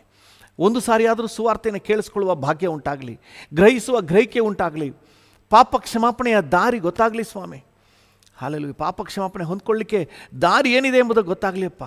ರಕ್ಷಣಾ ಅನುಭವ ಪಡ್ಕೊಳ್ಳಿ ಸ್ವಾಮಿ. ನಿತ್ಯ ಜೀವದ ನಿರೀಕ್ಷೆಯನ್ನು ಹೊಂದಿಕೊಳ್ಳಿ ಸ್ವಾಮಿ. ಒಂದು ವೇಳೆ ಅವರು ವಿರೋಧ ಮಾಡುವವರಾಗಿದ್ದರು, ಅವರ ಮನೋನೇತ್ರಗಳನ್ನು ತೆರೆ ಮಾಡು ಸ್ವಾಮಿ. ಸತ್ಯವನ್ನು ಗ್ರಹಿಸುವ ಗ್ರಹಿಕೆ ಕೊಡು ಸ್ವಾಮಿ. Thank you lord. ಪ್ರತಿಯೊಬ್ಬರನ್ನು ಆಶೀರ್ವದಿಸು. ಉಡುಪಿ ಮತ್ತು ಕಾರ್ಕಳ ತಾಲೂಕುಗಳಲ್ಲಿ ಒಂದು ದೊಡ್ಡ ಉಜ್ಜೀವನವನ್ನು ನಿರೀಕ್ಷೆ ಮಾಡ್ತಾ ಇದ್ದೇವೆ. ಈಗಾಗಲೇ ಇರುವಂಥ ಸಭೆಗಳನ್ನು ಆಶೀರ್ವದಿಸು. ಸಭೆಯ ಎಲ್ಲೆಗಳನ್ನು ವಿಸ್ತರಿಸು ಸ್ವಾಮಿ. ಸಭೆಯಲ್ಲಿ ಕರ್ತನೆ ಸಭಾಪಾಲಕರೊಂದಿಗೆ ಭುಜ ಕೊಟ್ಟು ನಿಲ್ಲುವವ್ರನ್ನ ಎಬ್ಬಿಸಪ್ಪ. ಸಭಾಪಾಲಕರಿಗೆ ನೀನು ಕೊಟ್ಟ ದರ್ಶನದೊಂದಿಗೆ ಭುಜ ಕೊಟ್ಟು ನಿಲ್ಲುವವ್ರನ್ನ ಎಬ್ಬಿಸು ಸ್ವಾಮಿ. Thank you Jesus. Thank you. Udupi taluk ಮತ್ತು ಕಾರ್ಕಳ ತಾಲೂಕಿನಾದ್ಯಂತ ಕರ್ತನೆ ನಿನ್ನ ಸೇವೆ ಇನ್ನೂ ವಿಸ್ತರಿಸಲಿ. Thank you Lord. ಮಹಿಮೆಯಾದ ಕಾರ್ಯ ಮಾಡಪ್ಪ. ಯೇಸುವಿನ ನಾಮದಲ್ಲಿ ಪ್ರಾರ್ಥಿಸುತ್ತೇವೆ ತಂದೆಯೇ, ಆಮೇನ್, ಆಮೇನ್. ತಂದೆ ಯೇಸುವಿನ ನಾಮದಲ್ಲಿ ನಮ್ಮೊಂದಿಗೆ ಸೇರಿ ಪ್ರಾರ್ಥನೆ ಮಾಡ್ತಿರೋ ಪ್ರತಿಯೊಬ್ಬರಿಗಾಗಿ ಬೇಡಿಕೊಳ್ತಾ ಇದ್ದೀವಿ. ಪ್ರತಿಯೊಬ್ಬರನ್ನು ಆಶೀರ್ವದಿಸು. ಬೇಕಾದ ಆರೋಗ್ಯ ಕೊಡು ಸ್ವಾಮಿ. ಈ ದಿನ ಜಯದ ದಿನ, ಈ ದಿನ ಮನರಮ್ಯವಾದ ದಿನ, ಈ ದಿನ ಯಶಸ್ಸಿನ ದಿನ.